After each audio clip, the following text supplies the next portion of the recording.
What God has done with my pain. What God has done with my pain. What God has done with my pain. What God has done with my pain.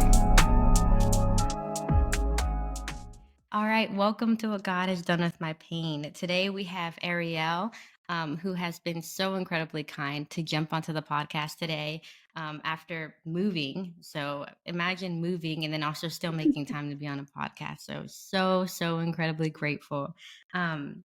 But yeah, with Ari being on the podcast, I just want to go ahead and kind of jump into, of course, what God has done with my pain. But before we do so, tell us a little bit about yourself. What are you up to now? Like, what do you like to do? What are your little quirks and whatnot? Yes. So, like you were saying, my name is Arielle. I just finished moving, like you mentioned. I was a Florida girly. I grew up in Florida, and then a month ago, um, I moved my life over to Texas. So it's definitely been an adjustment, but basically I moved over here for a dance program. It's been so amazing. We're able to like do ministry as well as like train, and like it has been such an insane blessing. So that is honestly what takes up the most of my time is that. And if I'm not dancing, one of my other hobbies is like writing. I love writing like spoken words and poetry, and like that always holds like such a special place in my heart. But yeah, that's a little bit about myself. Just the last month, was just me trying to get used to Texas because I'm also an only Mm, child. So that has been very different for me because now I'm living with like three other yeah, girls. So just that, it was like, oh, um, things don't no stay where longer I your own leave space. them. Yeah, it's no longer my own space.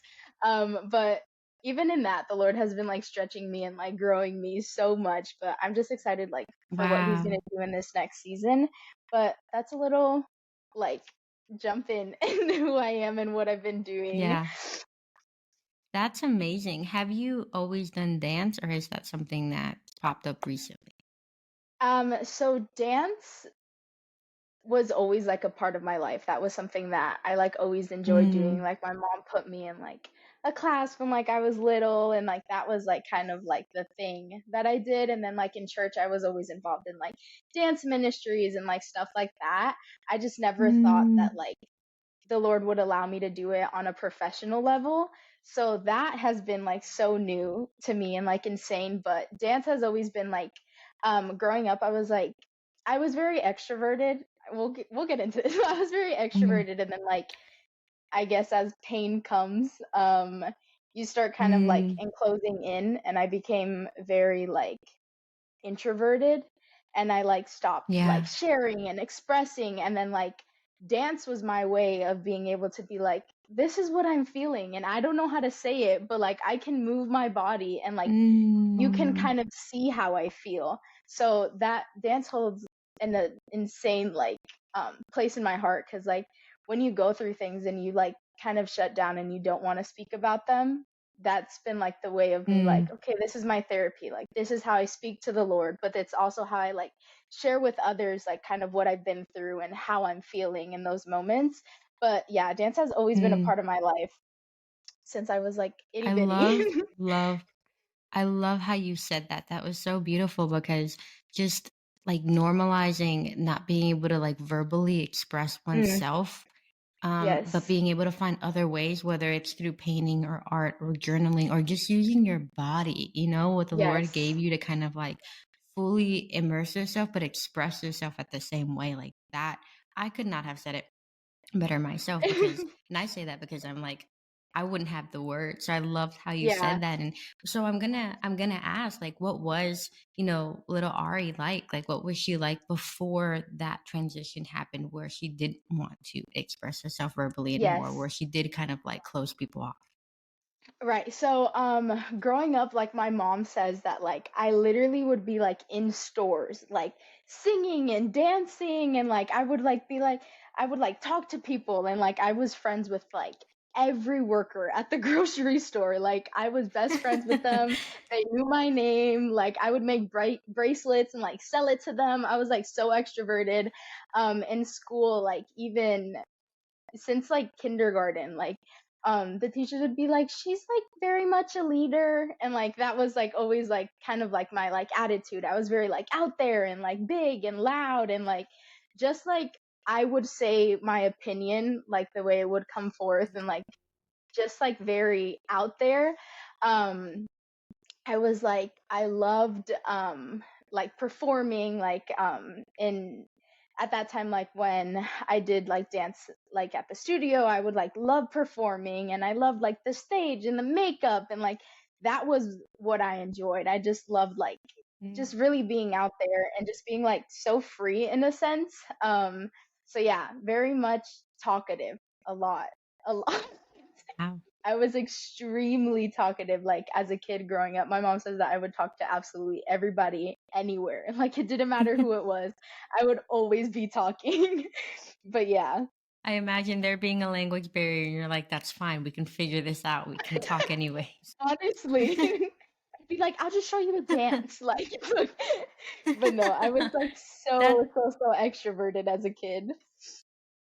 That is so beautiful, though. It really does. I think I talked about this a while ago, a few episodes back with someone, but like there's something beautiful when you remember what it was like to be a child, like Mm, when you were a kid and what that was like. yes. And there's so much joy behind that because it's like once we grow and we become adults and we, develop, it's hard to go back to that. If anything, like Yeah.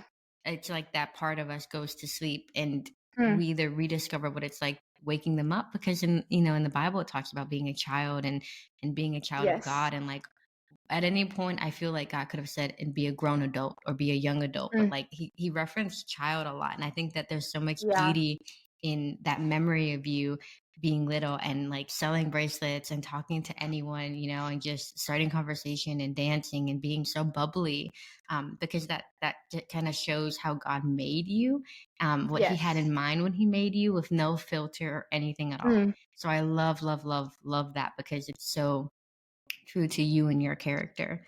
Um, and so I also wanted to kind of dive into that because like you talked about being that and then like slowly it transitioned out. So what was that like? Like why was there that like transition? But what was that like for you? Because your normalcy was I'm gonna talk, I'm gonna do this, and then there's that shift where you're not doing that anymore. yeah. I feel like I was so like I said, I grew up like an only child. So I feel like already as an only child, you grow up kind of like around adults, and like you just kind of grow up a little faster, just because I wasn't like hanging out with kids like my own age and everything like that. But I think what was like my breaking point into kind of like curving into myself and like not letting people in, was I would say I was right around I was like 9 or 10. I had like, I think I just had turned 10. But right around this time, there was just so much had been going on in my life. Like I grew up like a pretty like privileged kid. Like I was an only child, but we lived in like a two-story house. Like the house was like 3,000 square feet. Like it was massive. Like, and that I grew up with like big Christmases and like just so much like that the Lord had like blessed us with. But right around this season, my dad ended up like losing his job, so there was like no income coming in, and we were like, okay, like that's okay, but like how do we kind of like manage this? And then in the May of that year, I remember like this morning I had woken up and my parents were going to take me to like one of my friends' birthday parties. And I went, and my mom was supposed to go, and like she was just going to be there with us. And then like I remember that they dropped me off and they were like, hey, like we'll just come pick you up later. I was like, okay, like I didn't really think anything of it. And then when my mom ended up calling me, she was like, hey, like I'm at the doctor's, like just to like let you know. I had just had a stomach virus, so she had told me that it was the same thing and that it was like nothing to worry about. So I was like, okay. And then my dad picked me up and my mom wasn't in the car, and I was like, this is a little bit odd. And I just remember that being like the quietest car ride like I had ever had. Like it was so quiet on the way home, like there wasn't any word said, and then I can like so vividly see it, but the turn right before like we would turn into our house, I was "Where's mom?" And then that was when my dad was like, she's not coming home today." And I was like, what do you mean? Like I Yeah. didn't understand that. And then come to find out, like during this process, my mom was actually internally bleeding. So it wasn't a stomach virus. But what we thought was going to be like one night and a little stomach virus turned into 2 months of my mom being in the hospital. She was diagnosed with a pancreatic tumor. That's one of the most like deadliest forms of cancer. They just take people like this. Um, Mm. so during that season, it was so tough for me because my mom like was my best friend. Like she was my I was an only child. Like that was all Yeah. I had. Like I had my parents and like that was really it. So during that season, I remember like I would go into the hospital like every single day after school. And that just became a constant for me. It was like, okay, I would go to school, go into the hospital, but then there was like a little bit of like anger that started settling in, and I was like, Mm. I Yeah. don't want this like to be the last thing like that I see of my mom. And I was like, if the Lord takes my mom like right now, she's never going to see me grow up. She's never going to see me dance. She's never going to see like anything. And then Mm. that's when I was like, no, like I need to hold it together. And then I feel like my Mm. demeanor changed. And then like my mom, like we talk about it now, but I hadn't been able to talk about it for a very long time. But during Yeah. those 2 months, like I didn't hug my mom, and like at all. Like Mm. there, like I would walk into the room and I would stand at the door, and I would be like, no, like I don't want Mm. to get near her. I don't want to see her.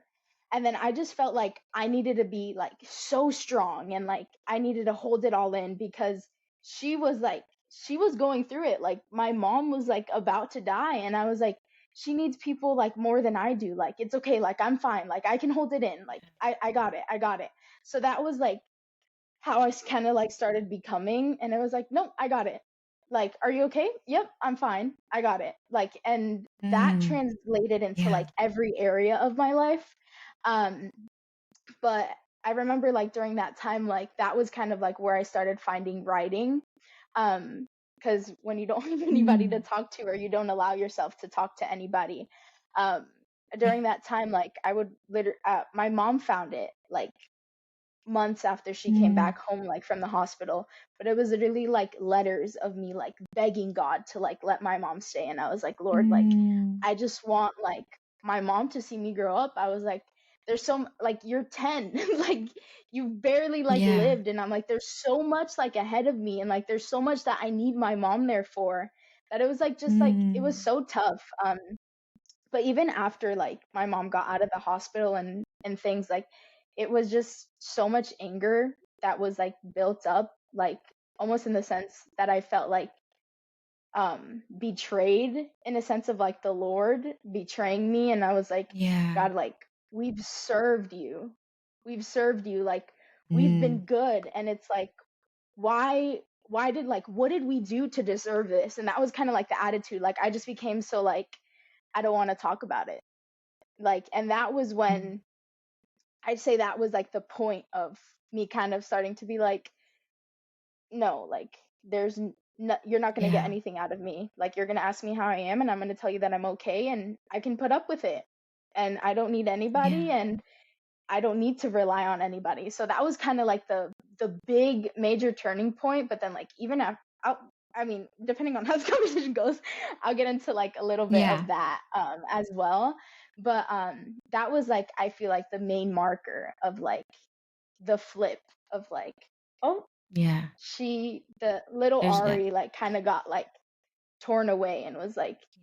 no, I don't, we're not really gonna let her out anymore. We'll just like push her on the side. But that's what I would say was like the main like turning point for me.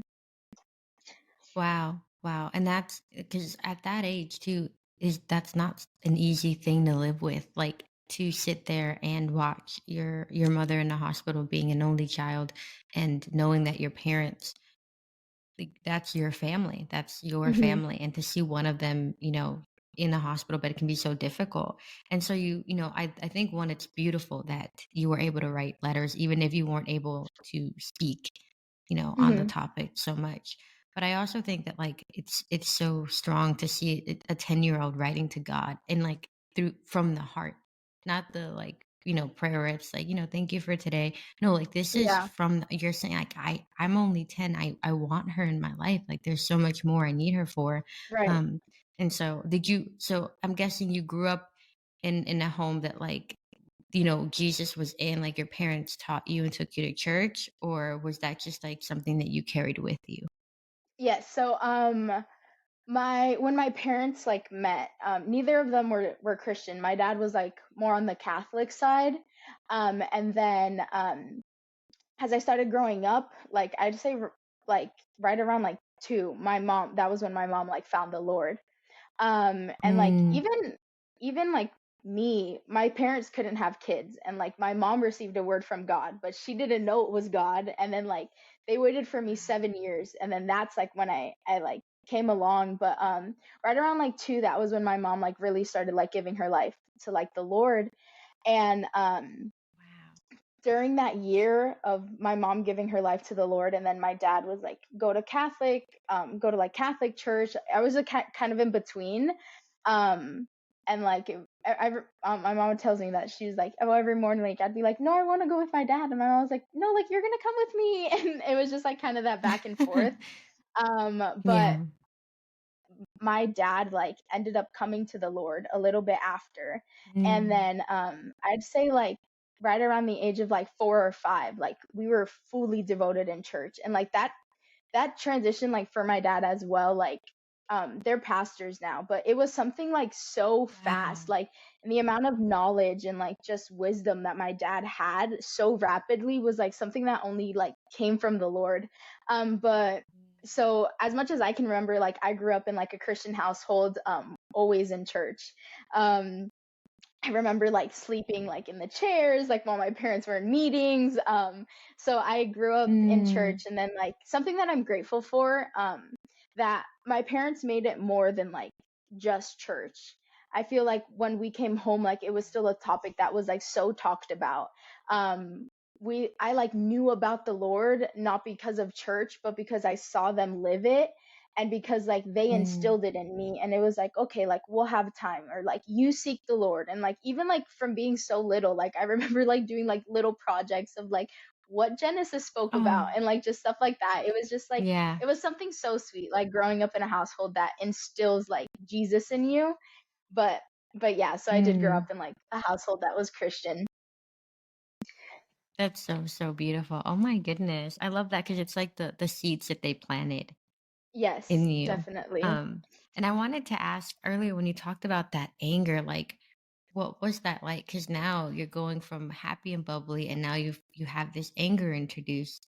You have anger that you're learning to manage, and you're writing these letters. But also, it's like your mom does come home, but you said like you had this anger festering inside of you, and you're living with that. So what was that like? Whilst clearly you were writing to God, and you had a relationship with Him, but you also talked about kind of being angry with God, and um, Hmm. I think it's good to talk on that topic because to normalize being angry with God, like Right. I think I was reading Jeremiah recently, and I think even he got upset because he's like, I'm so tired of telling them they're going to die if they don't Hmm. repent. And he said, like, I don't want to do this anymore. But, of course he kept doing so because he describes it as a fire within him that he can't, shut off. So, what was that like for you at that age, feeling angry at God, which is such a normal feeling to feel in such a season? Right. So yeah, I feel like that, like I had mentioned, that was kind of like the point of me being angry with the Lord. And I feel like if things would have maybe gotten a little bit better after my mom had gotten out of the hospital, like that anger would have gone away. But honestly, like the case was that it got like so much worse after my mom left the Mm, hospital. So during that time, like I said, I grew up like I lived like right across the street from my family. Like my aunts and like uncles and grandma like lived across the street, and like we would like switch from like Christmas to Thanksgiving, like who would do what in whose house, and like we Mm. were just such a like tight knit family, and Christmases were like the most extravagant thing like ever for us. Oh. And like during that time, like my family was there for me, but right after that, we kind of started like slowly losing everything. Like, my mom's hospital bills were so much. My dad had no work. So we ended up losing our house. Um, Mm. we literally like went from like everything to nothing so rapidly. Randomly, my dog got lymphoma and died as well. Like there was just so much Not the like in the dog. matter of like 2 years. Like we lost the house, and my dog died, and then my mom's going through all of this, and then like to top it all off, like there was so much family conflicts going on, and then my like closest family ends up being like ripped away from me as well. Like during this time, Mm. like I like lose what it is to have like a Christmas, and not because we don't have money, but because Yeah. they stopped calling. I stopped getting calls for my birthday. Like we lose Christmas and birthdays, and like now suddenly it's like I don't know who my family is, and like all of these things like start continuing to like build up, and the anger like just keeps on like building and building and building, and like something that was like so not simple, because it wasn't simple, but something that was Yeah. like so small, and like I had felt like I was angry at the Lord because I felt like he was betraying me. Now I'm starting to like feel betrayal from like my closest family and like the people that were supposed to care about me the most. And it's like, okay, like I truly have nobody. Like that was like what I like started putting out there. So like even then it became like so much more. Like there was just so much going on like around me, and like I said, like I didn't want to express it. I had nobody to express it to. Because in my head as well I was like, Lord, these are the people that like you gave to take care of me. Like I feel like when you're little, like you think that like family is like supposed to be there, but now it's like, man, if Yeah. these are the people that are supposed to love me and they don't love me, how is anybody else gonna love me? Like, how are you gonna love me? Like, it's hard to accept like even the love Mm. of the Lord, because we get so caught up in like this worldly love, and it's like we start seeing like reflections of love in like so many different things, and it's like no, but like the Lord's love is so unconditional, but it gets so tainted because of what we pick up, and like the love that we pick up, and a love that's so like easily broken over like trivial Yeah. things. um so it would just like kept like building up, and like I feel like this process like of like losing the house and like growing up, like then the whole family like situation, I that started like right around when I was like 9 or 10, with my mom being in the hospital, and then like I think it like led up until, well, it's still something that like I've been going through like with family wise, but like just the back like the back and forth of it. Yeah. I think it was literally like 3 years of like constant things, and it was like, okay, like Mm. what else are what else is gonna come our way? Like we're ready for it. And that was like kind of the attitude that I was like, I don't care. If you're in my life, you're in my life. If you're not, you're not. Like Wow. everything has been taken from me. Like doesn't even matter at this Yeah. point. But I think something that sustained me so much, like after that season, um, was the story of Job.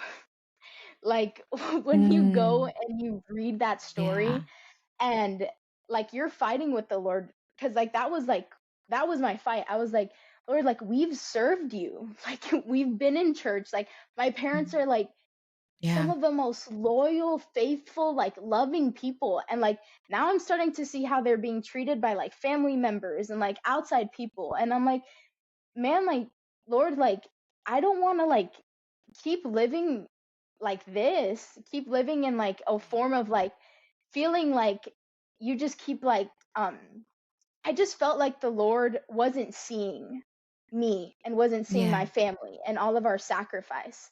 So then, when you find the story of Job, like, and you're in that mentality, it's like the Lord like makes you be quiet like so fast, because we see it in Yeah. like Job, literally everything gets taken from Job, and then like once his like body is touched and like he's like dealing with sicknesses and everything like that's when Mm.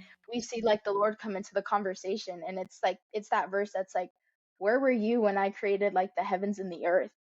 Like, we know Mm. absolutely Yeah. nothing, and like we're not in a place to like question his greatness and question like his goodness. um Something I like wrote a spoken word about my mom, but something that I wrote at the end of it, that was, I wrote, even if like the Lord were to take my mom, like the Lord is still good. And it's so difficult to understand that concept, because when you're going through it like in your flesh, it's like a good God wouldn't let a 10-year-old go through this. A good God wouldn't Yeah. allow so much anger, wouldn't allow so much pain at such an early age. But the reality is that, like, if I wouldn't have gone through all that, I would have never seen different sides of the Lord. I would have never learned Mm. who the Lord is as a healer, who the Lord is as a provider. Like, those are things that facets of the Lord that I would have never seen if I would have never experienced that. And like Wow. that's his goodness, and that's his mercy, is that we go through things so he can show like new sides of who he is, because he's so good. Sometimes he needs to strip everything from us so that we can rely on him and we can see like the greatness of him. So a lot of times I feel like we think that his goodness is him giving us stuff, but a lot of times his goodness is Mm. taking everything from us so that we can rely on him and actually commune with him and like know who he is and like the Wow. different facets of him. um but yeah, I kind of rambled. But No, that was so good. Like I wouldn't say rambled because I think that I think it sounded incredible. It really spoke. I think what you said spoke really beautiful about reality. You know, what mm, happens? What do you do when you lose everything? When everything is stripped from you? And knowing God in the valley, and you were in the valley for about 3 years. So what is it like to give everything to God, to not have control of anything and hand that control over to God? So I really loved how you said it because it's humbling. It's so humbling because, we're just based on materialistic things and that's right. our value and that's how we worship God on what he gives us. Then are we truly worshiping God for who he is? Um, Mm. just and merciful God. And, I wanted to ask you, what did you do after you lost the house? Like you're losing your family. Like, what, I'm like that support system wasn't there, and you're feeling rejected, and like you're not even, you're just not there from your family. What was that like losing the house? What did you guys do? And then you also talked about getting to know God as a healer and as a provider. So, how was that experience for you? Right. So during that season, like I said, like I grew up like very like privileged, thank like the Lord. But it was literally we went from like, I remember like we packed up like a two-story house. Like it was like three living rooms and like five bedrooms. Wow. And like we literally went from that to like a itty bitty like apartment. And like we had to like Mm, we sold everything, and it was just like, because like we were about to like lose the house, like there we were about to be like evicted.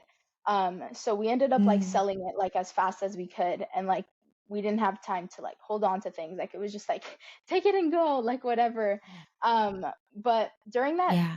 I feel like the last honestly, like since then, I feel like my life has been made up of so much like inconsistencies, not because of things on purpose, but just because of so much change and so much like, oh, here we go again, moving to a new house. Now we're moving to a new apartment. And it's like, oh, okay, like Mm. just having to get, I feel like I needed to get used to like that back and forth of not having like consistency. And there were so many things in my life that were so inconsistent. Um, but something that like now the Lord has been like speaking over me and like revealing to me.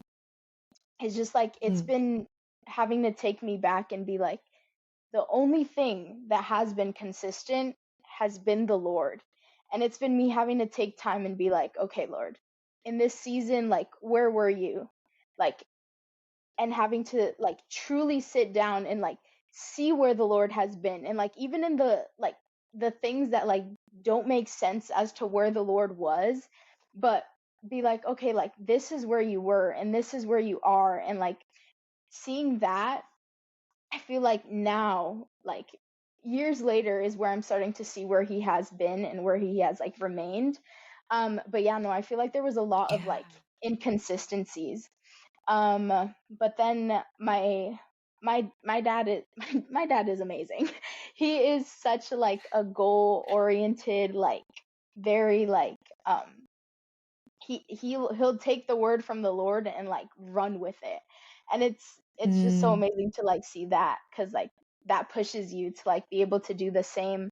But during that season, like after we had like lost everything, like I feel like it's so easy to just kind of sit and like mope and like be like, we lost everything. And like, for a season, like, yes, like that's what was going on.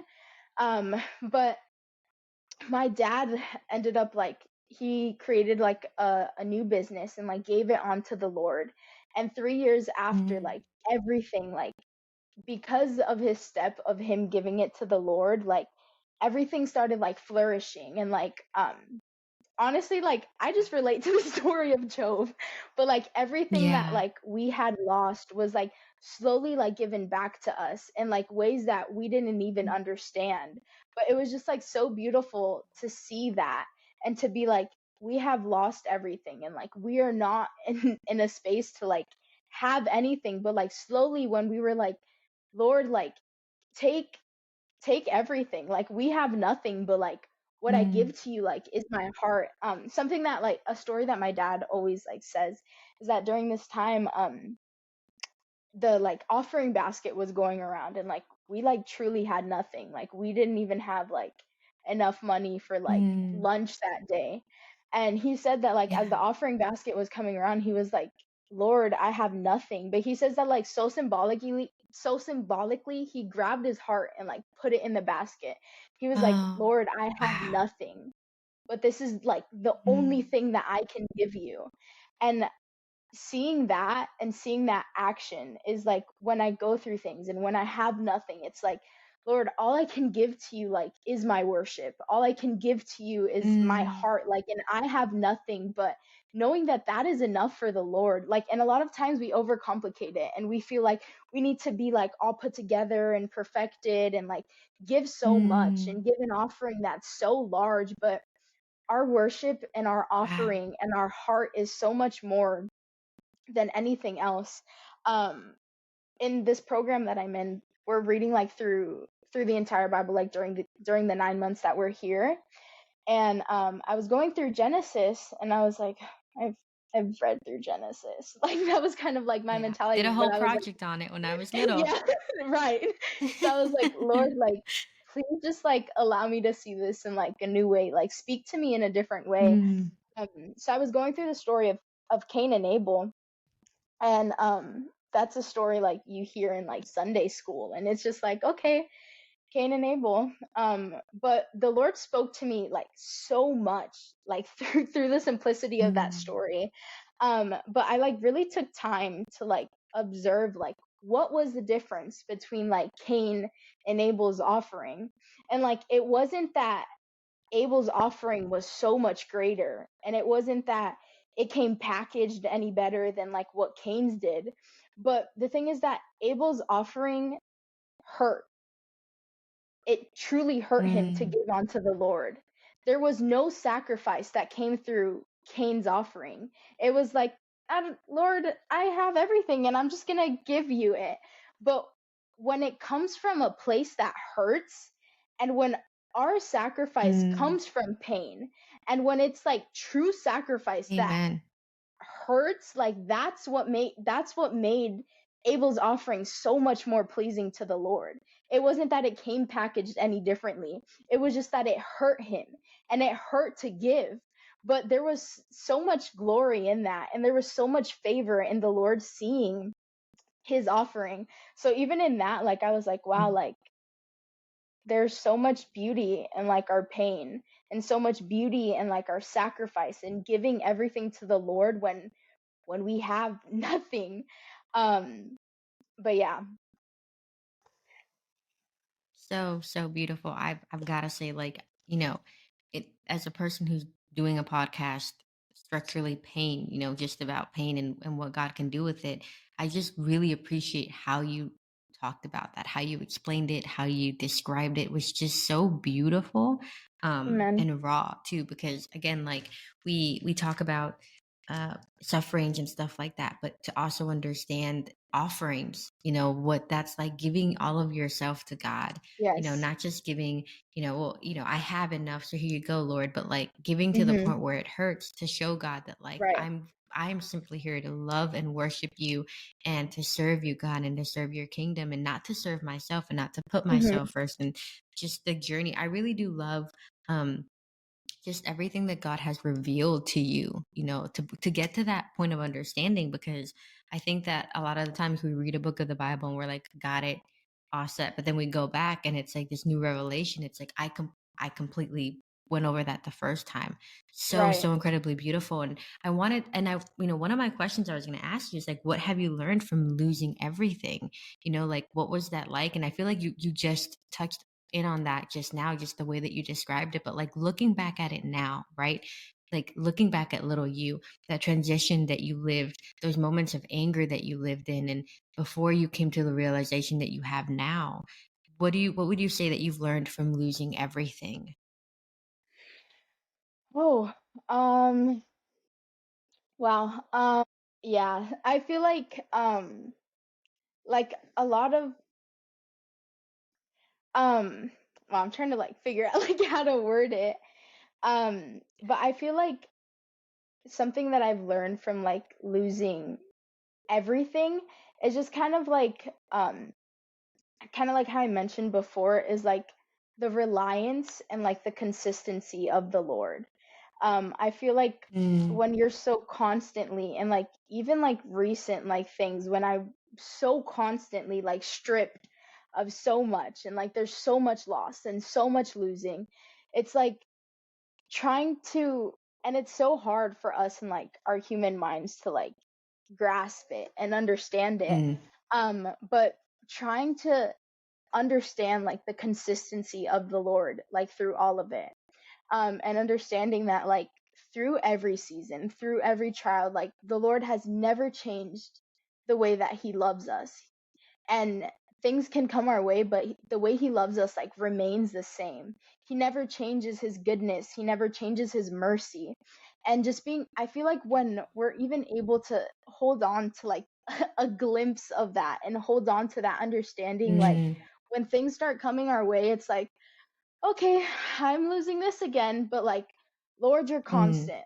Okay, I'm losing Yeah. everything I've known for the last 7 years, but Lord, you're constant. And like, I feel like kind of like losing, I mean, it comes with like pros and cons almost.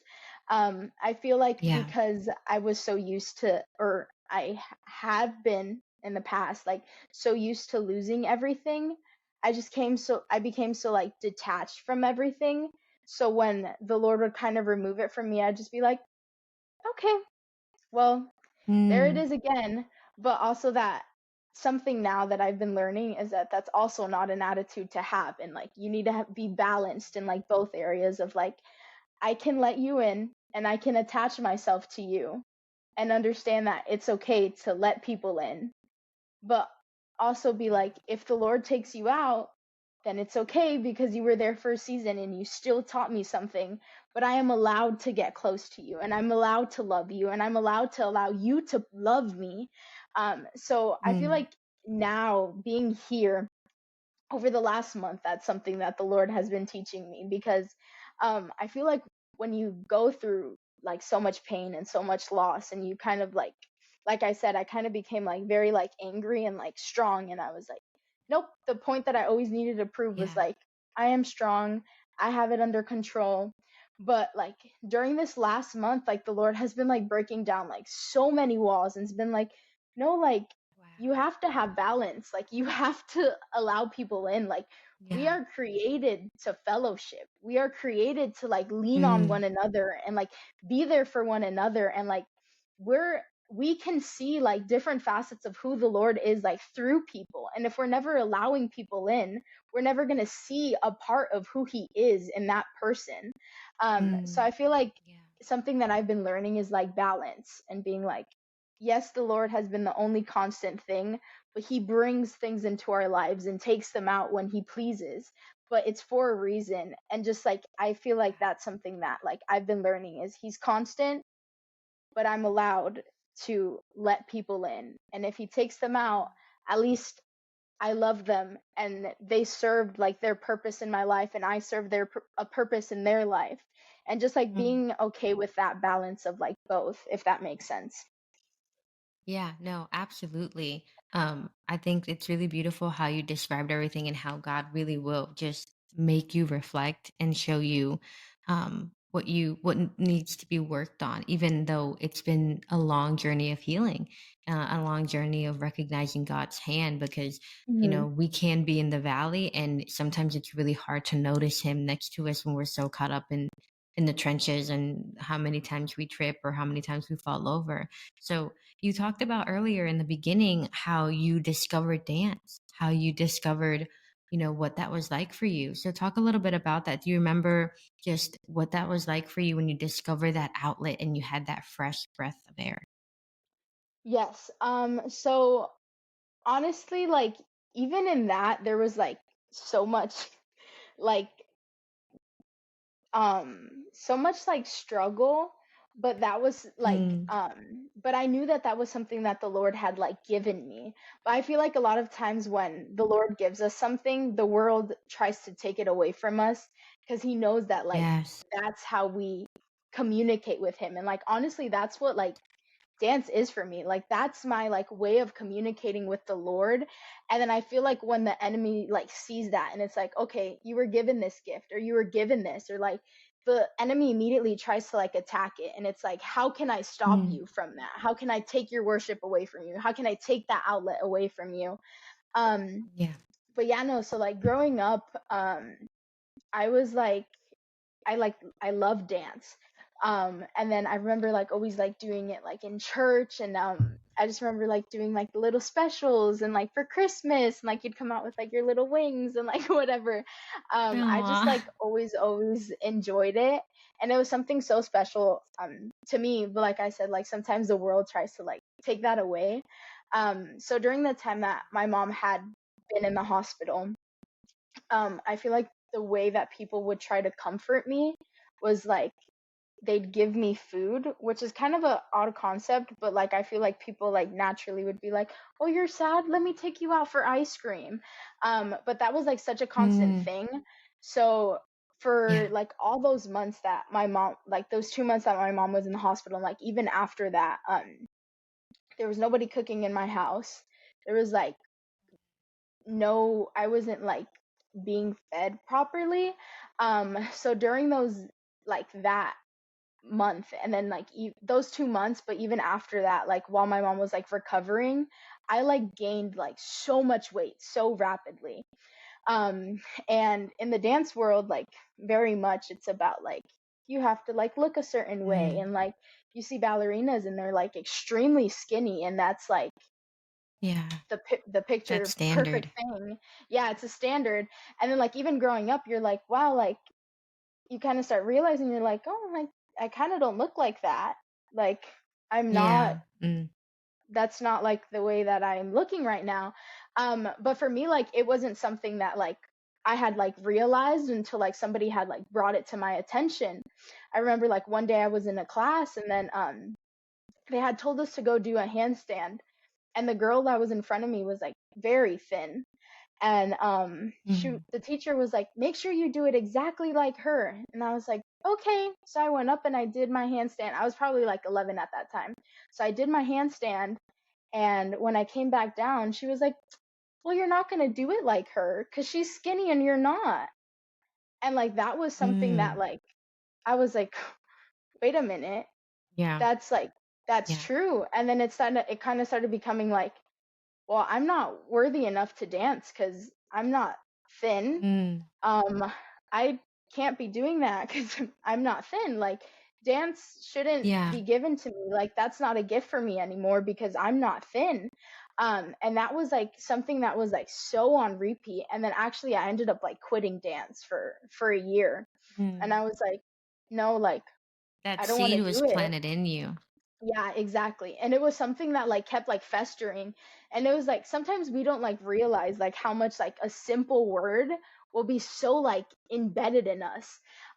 So like that was something that like I was like, "Oh, wait, like I don't want to dance. Like I don't want to like do this anymore." But then like I like, because already during this time, like I'm not being like super verbal with my emotions, and then like now dance is taken from me, and then I'm just like I like truly didn't know like what to do. And then I ended up like um a year later I ended up like returning back to the place where I was like dancing. But that was like something that I had like struggled with for like so long, like um trying to access the gift that the Lord had given me when my mind was telling me that I Mm. wasn't worthy of it because of a standard that the world had put on me. And like this is like Yeah. the Lord literally calls us like for things that we are not qualified for. Like the Lord called the most randomest people like in the Bible. Like he called Moses to speak and he had like a stuttering issue. Like it's like he calls like Yeah. people that aren't qualified. And like that's the beauty in it, is that like no, like we Mm. can't do it. Like we truly can't do it, but the Lord is so Yeah. glorified Amen. through it, and so glorified like when we are like lacking.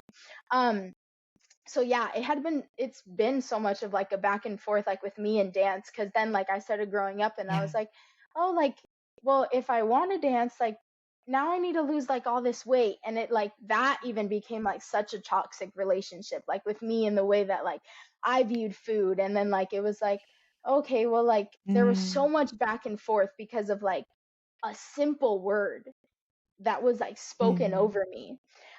And like that's why I said like in the beginning, when like you had asked me like about dance, like it had always been a part of my life, but I never in a million years like would have imagined that like I would be doing it in a professional manner, in a scale that I am doing it now, because there was so much back and forth in Mm. that.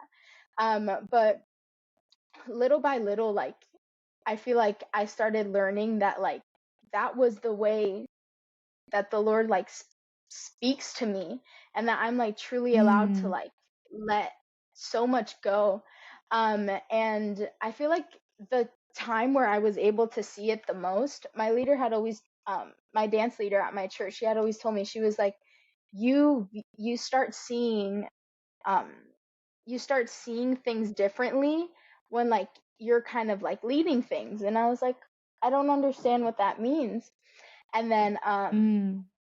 during the season, she ends up going through like an extremely rough time. And I end up kind of like taking over the ministry. And I'm literally like 16 at Mm. this point. Like, I'm like, I am not qualified for this. I'm like, I have no Mm. idea like how to do this. Like, I Yeah. don't know how to like run Yeah. this. Like, I'm 16. Like, that's another thing. The Lord calls people young. Like you see it in Jeremiah. Like Yeah. that's not a thing. The Lord calls people whenever He wants to call them. But during this Wow. season, True. like it was like, okay, like it was kind of like I was placed in a season where I needed to start sharing what the Lord gave me. So Mm. it was like I feel like there was so much freedom for me in that season. Because now it wasn't only a this is the way I communicate. It was like this is my pain and this is what I'm going through. And like now I get to create something with it. And now I get to create a dance and like pour it out there and have like it minister to people.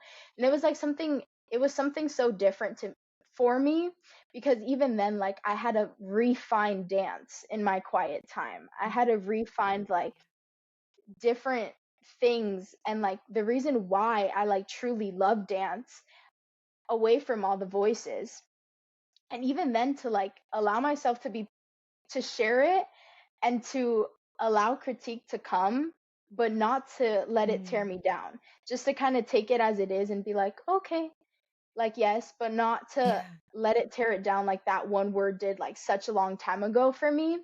Mhm. But yeah, no, dance during that season, I feel like it kind of became more of an outward expression, and I started like really sharing like why, my original why, which that goes back to like what it was for me, which was like just simply a therapy. Like when I had nobody, Yeah.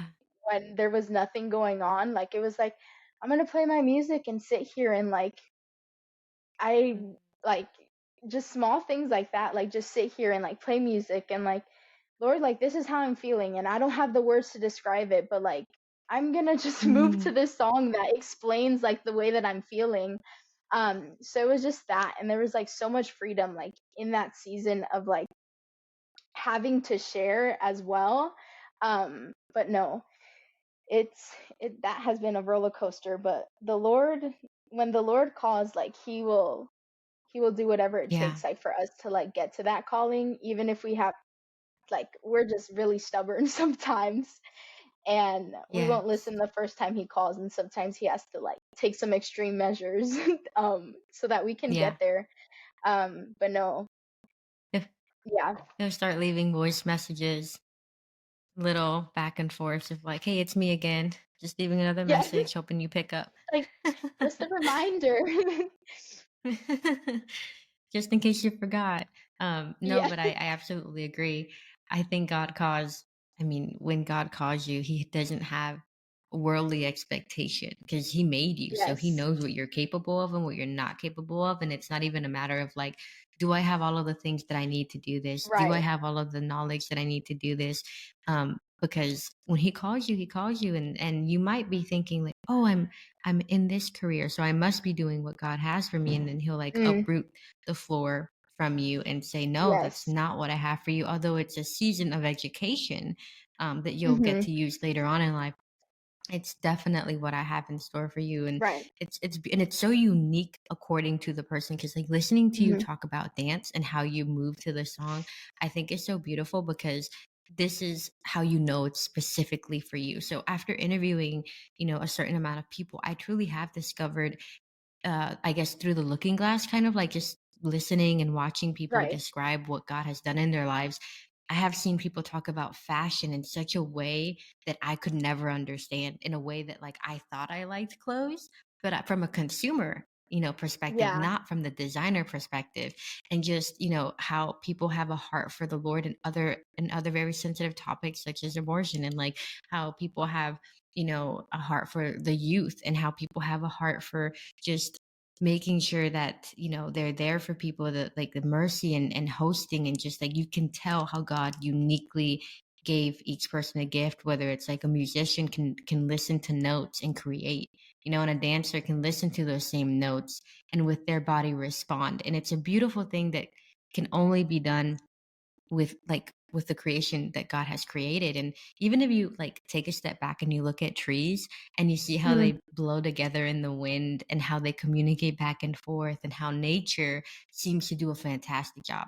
Like, if we weren't Yes. getting so involved in cutting trees down and all of this stuff, squirrels wouldn't have to dig through the trash like they do, because Mm, in a world where everything's left into God's design, it flows so beautifully, and it right. can be trusted to survive, because like it says in the Bible, like the flowers don't have to worry, the birds don't have to worry. So it's a really beautiful thing. And to live in that space that you've discovered, which is like, you know this is my calling, and this is what I love to do, and this is what God made me for and has called me to do. But then also to live in a place where everything was taken from you, and then say like, it hurt, but I understand it. It's not about what God gives me, but who I am in those moments with the Lord.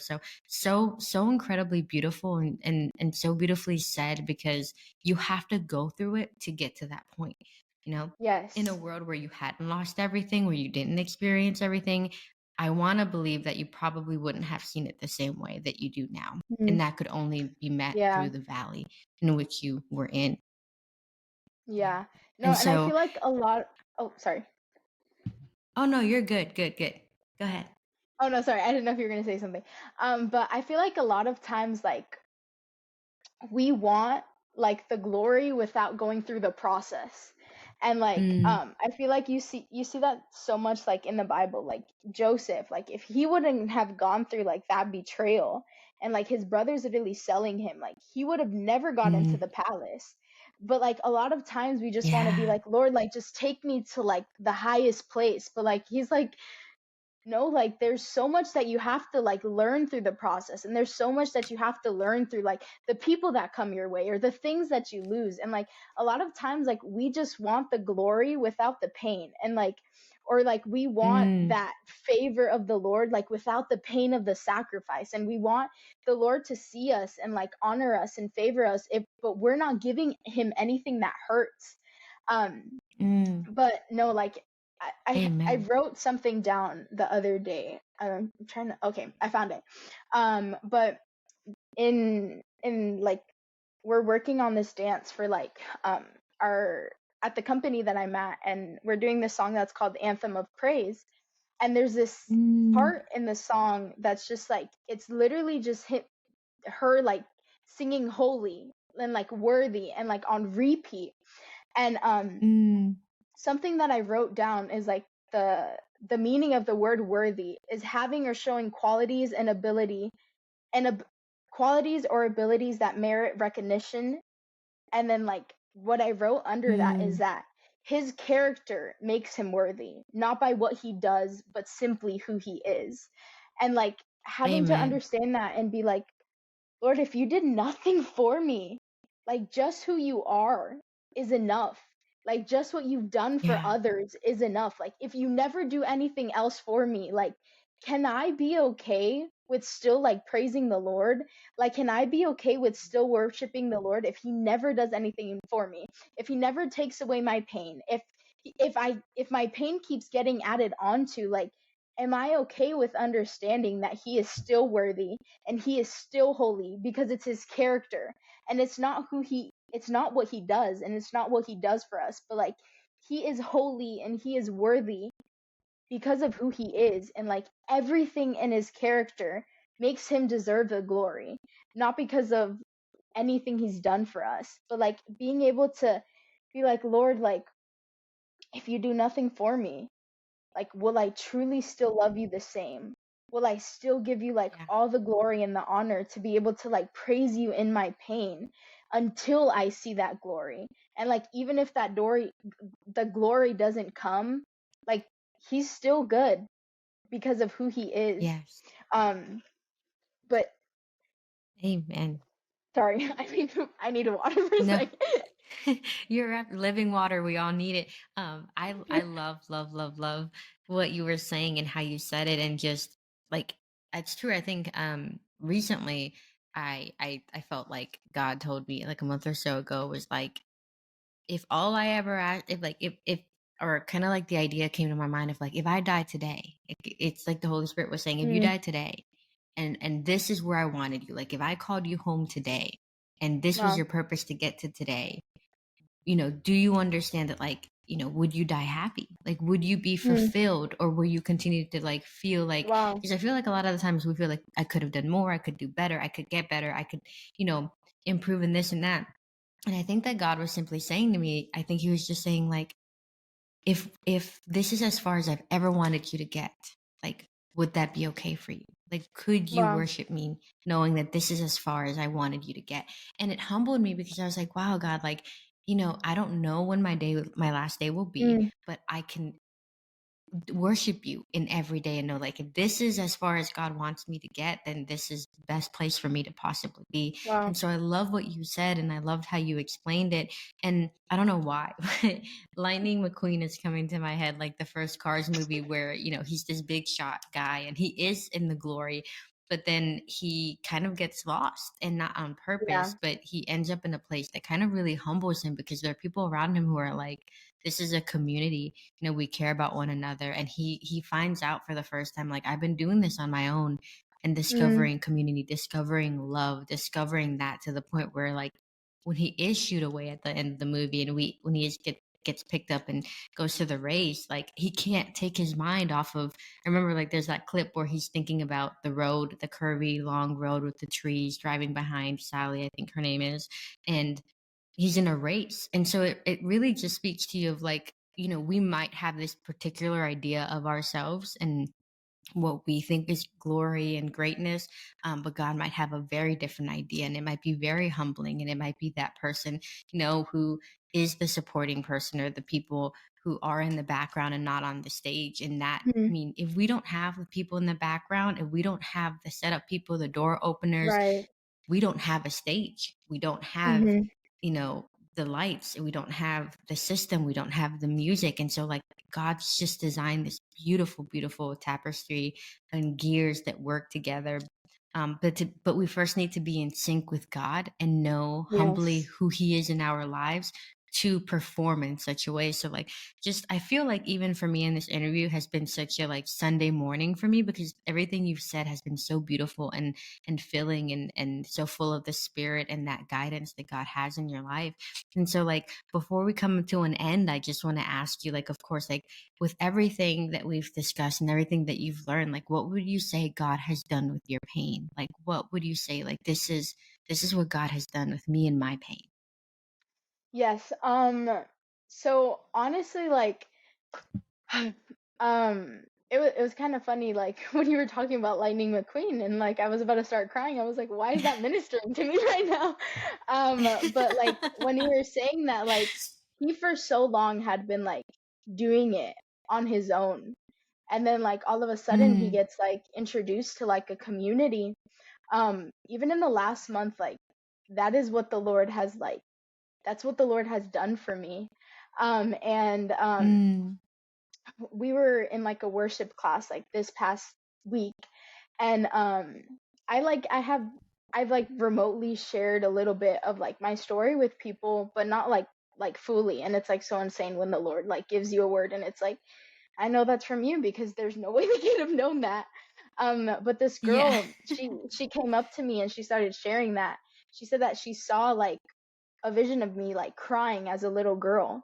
And she said Mm, that in every season of my life, like it was like different pictures of me crying.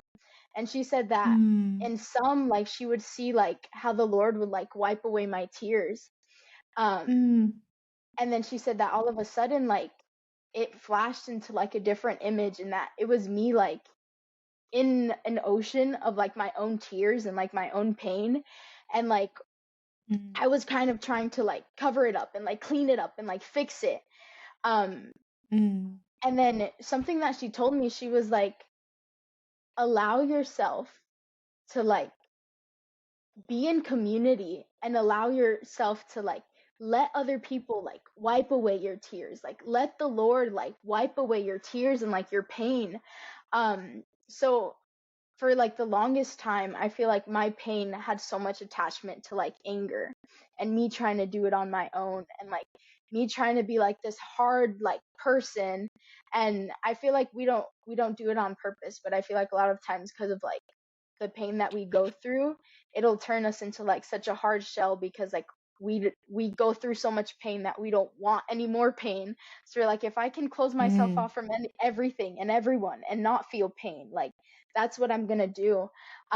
So I feel like that had been like something so constant for me. And like you said, like Lightning McQueen was doing it on by himself for so long, and like I have been like doing it by myself for so long, and I've been like, no, like mm, I I don't need anybody. But like that's not what the Lord has like called us to do, or like called us to be. Like we're mm, allowed to like rely on one another and speak to one another and encourage one another. So like back to what you were saying, like what has the Lord done with my pain? Like honestly, like the Lord has like completely transformed my heart and my idea of pain, and changing it from okay, I went through pain, so like now I'm angry and now I'm closed off and I'm not going to let anybody in, and changing it into a okay, I've been through this and I've felt all these things and I've gone through all these seasons and I've been through betrayal and I've been through so much, not because I'm supposed to bottle it up and put walls in, but because mm. the Lord is teaching me to be gentle, and the Lord is teaching me to like share. And like now that I've gone through all this, like I can relate. And like now, like if somebody comes with their pain, it's like I've been there. Like, let me tell you about how like there's light at the end of the tunnel. Like, let me tell you about like how I've been through it. Let me tell you about how the story of Job has like been such an anchor for me in like the worst moments of my life. So like I feel like even during this last Amen. month, like the Lord has like changed my idea and like my view of like, okay, I've been through pain and I'm closed off. And it's like, no, like I'm changing your heart and I'm changing it. And like it's been torn apart, but like there's so much more that you're allowed to hang on to. And there's something that I'm like learning now is that there's so much beauty in brokenness. And a lot of times Mm, like we feel like we're not allowed to like talk about it and that we're not allowed to share it, but like the Lord can never be glorified if we're not broken. The Lord can't be him mm, and he can't be a mender and he can't be someone who like consoles us if we're never broken. And like mm, there's so much beauty and like brokenness and being like, Lord, like I truly can't do it. And like I can't, and like us and our humanity, like we can't do it. But when we come to the Lord and we're like, Lord, like kind of like how as I was saying before, like Lord, I have nothing but my pain. Like and yeah. let that be worship onto Mm, you. So I feel like that's what I amen. would say. Like the Lord has changed like my pain into worship. And Wow. he has just wow, like I was kind of thinking like no, like as I was like kind of like thinking through it right now is that like that's what I can say is that like he's changed my pain like into worship. And like it I feel like a Wow. lot of times like we close ourselves off from that and that idea of that like Mhm. our pain can't be something that is going to bring him glory, but it brings him so much glory like when we are allow ourselves to be like Mhm. mended and like re-brought back together.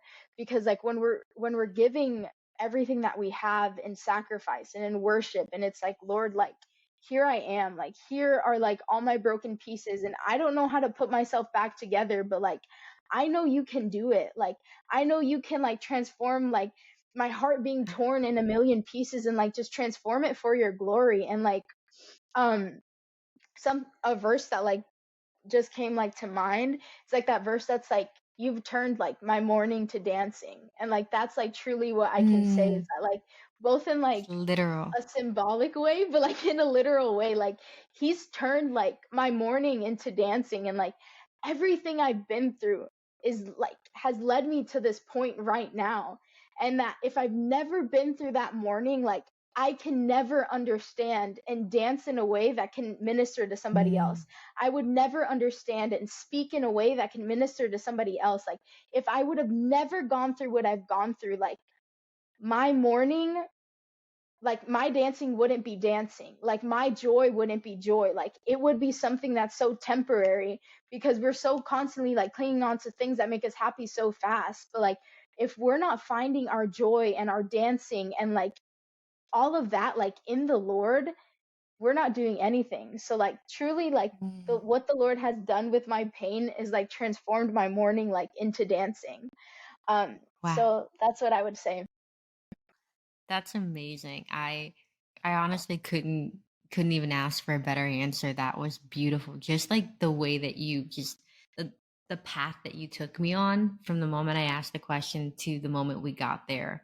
Just so incredible. And like I just praise God for like his hand over your life and what he has done and how he's done it and how he's done it specifically for you and curated it for you, and just seeing that goodness and then you being able to come on the podcast about pain and recognize that pain and say this is what God has done with my pain. Because like you said earlier, which I loved, normalizing pain, because or more of like normalizing that pain is real, that it happens, that it Hmm. exists, and allowing people to have an outlet of how to bring that pain forward, or even to hear someone else say like I've lost everything, or I've had this happen and I've had this happen, and they say like wow, like I've had that happen to me, I didn't think anyone else Right. truly understood what that was like, like what that experience was like. And to be that for someone, after everything and God's goodness and just how he's been there for us in those seasons of our lives, and us, like you said, be able to minister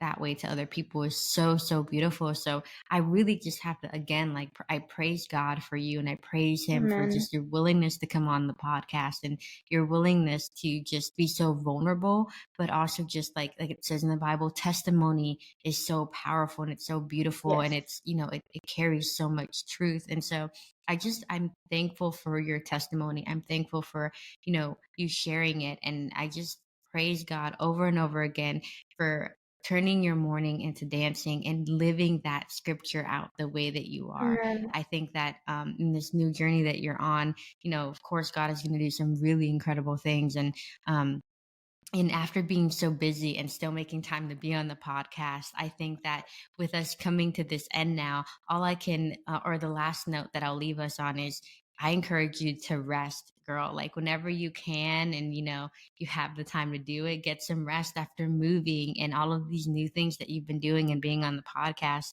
I think that you've earned yourself some really good rest and a good nap, because like it says in Yes, the Bible, a I good think, I don't nap. remember who it was, but he sent someone to go take, yeah, he sent Yes. someone to take a nap. I can't remember who it is. No, I know. And I so lost it, but I know who you're talking about. yeah, so whenever I'm being grumpy or overwhelmed, I'm like, I probably need to take a nap at this point and let God, re-energize me, because clearly today is not the day. But I really just am so thankful, and honestly, like, thank you so much for being on this podcast. And I'm just so excited for when your episode comes out. No, thank you so much just for inviting me. Like the second I saw your email pop up, I was like immediately yes. But it's so beautiful, like even to see like your yes and like the glory that's like that the glory that's going to come from that as well, like you saying yes and like just speaking to so many people and like allowing like for us to be heard, but then also like allowing yourself to be used. It's just so Mm. beautiful. So I'm grateful for your life and just your yes. Oh, amazing. Well, I guess we're both grateful. It's one of my favorite things is like when you put two Christians and Jesus lovers in a room, it's like back and forth gratefulness and Yes. compliments and like, no, well, absolutely fantastic. Make sure that if any of you wanted to follow more behind, what Ari's up to, and then anything that she's doing in her life right now, you can just follow her and she can give you all of those good details. Yes. So mostly I kind of post like I guess like my main platform is like on TikTok, and that is just Arielle Andrea with like double A at the end. And yeah, that's it. And then I have the same on like Instagram.